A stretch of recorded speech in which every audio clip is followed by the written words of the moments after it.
नवरात्रि आ जाएंगी, माता आ जाएगी, जन्माष्टमी गई, कुछ ना कुछ उत्सव चलते रहते हैं और उस उत्सव को लोग बड़ी धूमधाम से मनाते हैं, पहले से ज़्यादा मनाने लगे। और अच्छा है, अपनी संस्कृति खूब अच्छे से मनाई जाए, बहुत अच्छा है।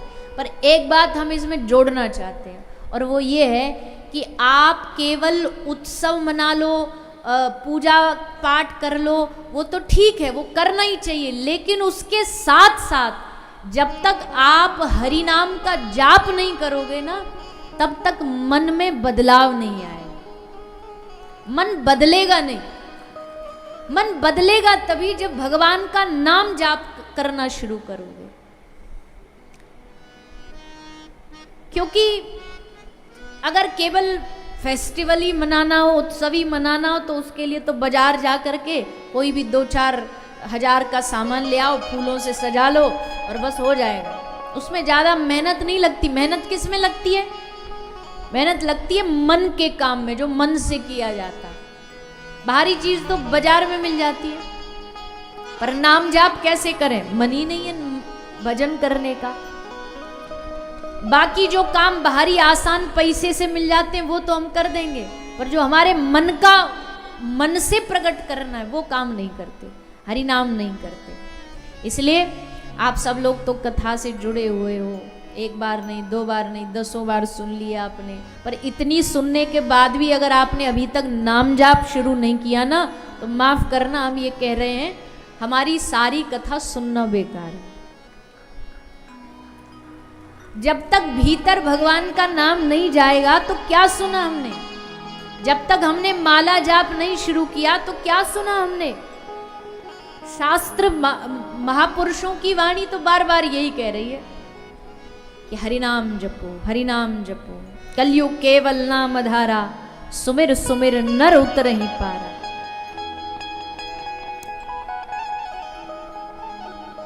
जिव्या को आराम की आदत हो गई है। ये जिव्या जो है, इसको आराम की आदत हो गई है, बस पड़ी रहती है, आराम विश्राम मुद्रा में पड़ी रहती है। और जब बोलेगी तो कड़वा ही बोलेगी, जब बोलेगी बुरा ही बोलेगी किसी का दिल ही दुखाएगी। इससे बढ़िया है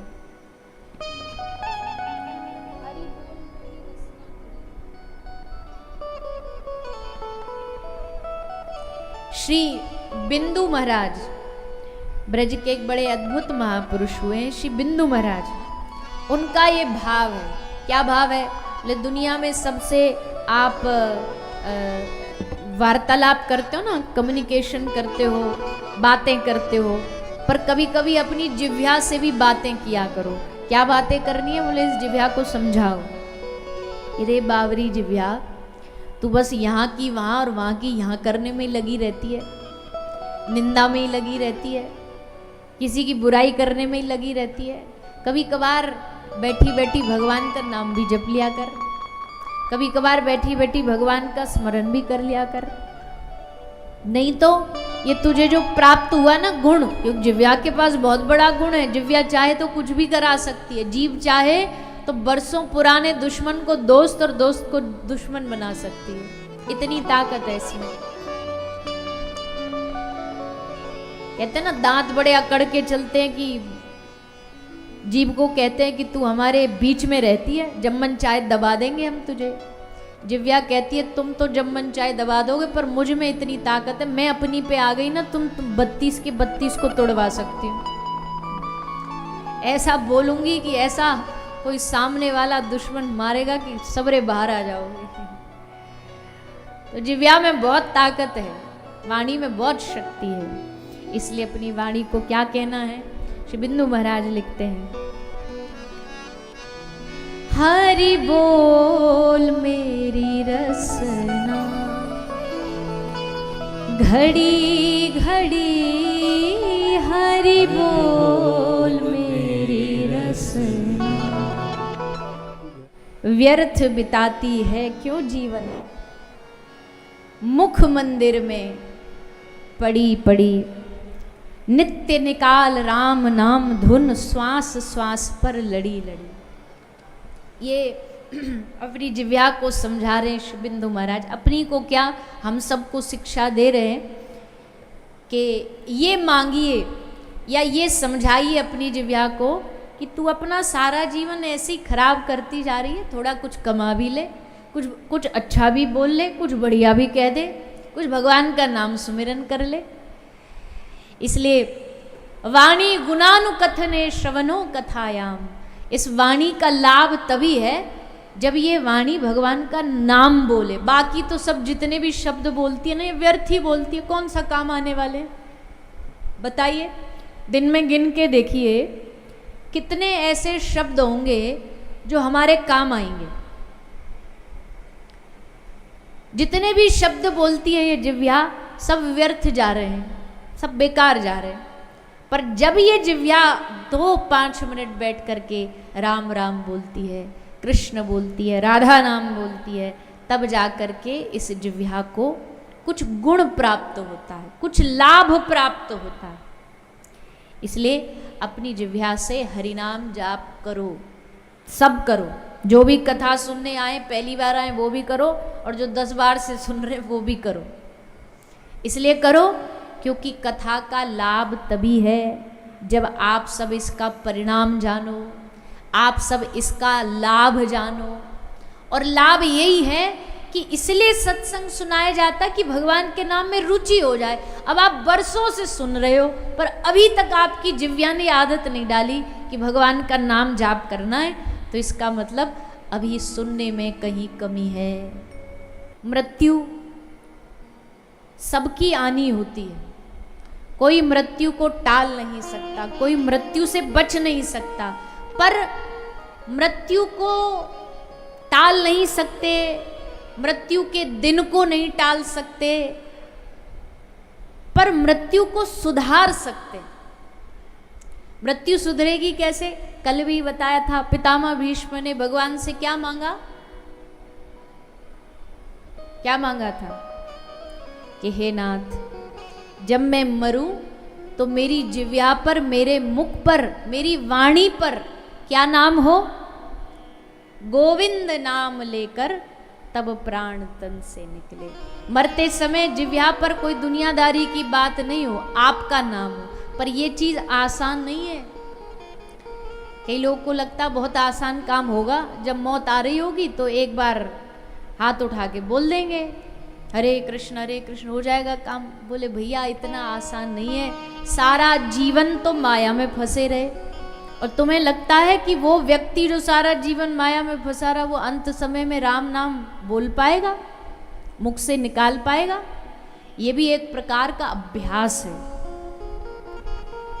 अभ्यास करना पड़ता है इसके लिए कि श्वास पर नाम रट।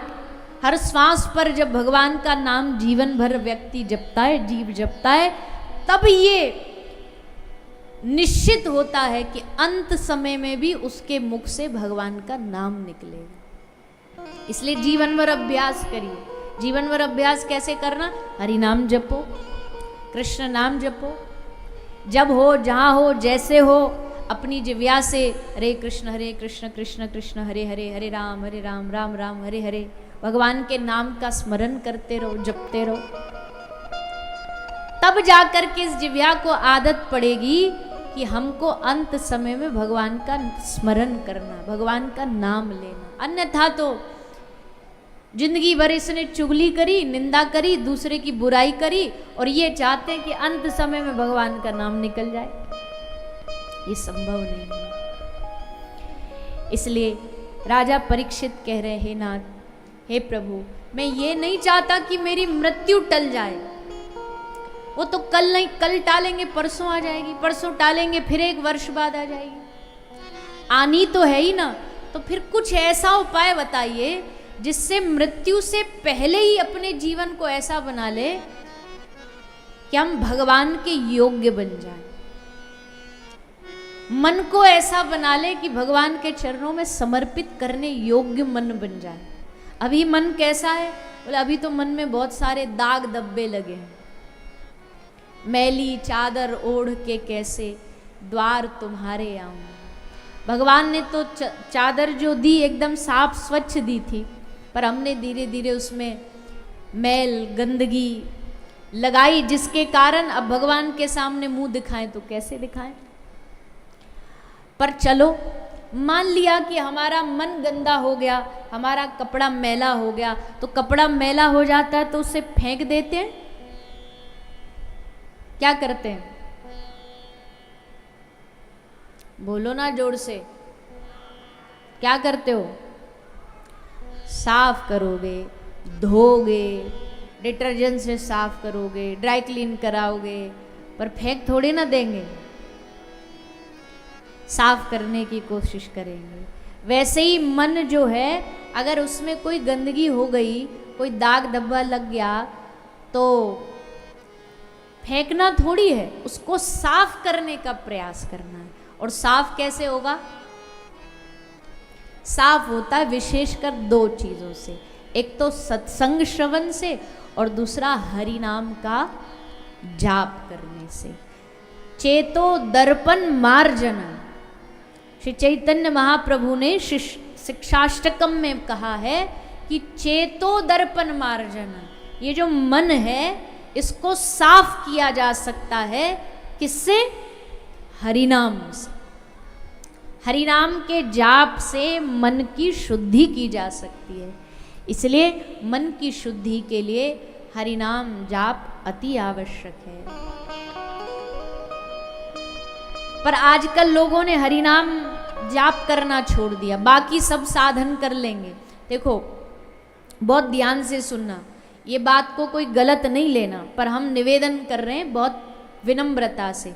अभी जैसे गणपति जी गए तो सब लोग खूब उत्सव मनाते हैं, आजकल खूब बढ़िया घर में विराजमान करेंगे, फिर नवरात्रि आ जाएंगी, माता आ जाएगी, जन्माष्टमी गई, कुछ ना कुछ उत्सव चलते रहते हैं। और उस उत्सव को लोग बड़ी धूमधाम से मनाते हैं, पहले से ज़्यादा मनाने लगे। और अच्छा है, अपनी संस्कृति खूब अच्छे से मनाई जाए, बहुत अच्छा है। पर एक बात हम इसमें जोड़ना चाहते हैं, और वो ये है कि आप केवल उत्सव मना लो, पूजा पाठ कर लो, वो तो ठीक है, वो करना ही चाहिए, लेकिन उसके साथ साथ जब तक आप हरि नाम का जाप नहीं करोगे ना, तब तक मन में बदलाव नहीं आएगा।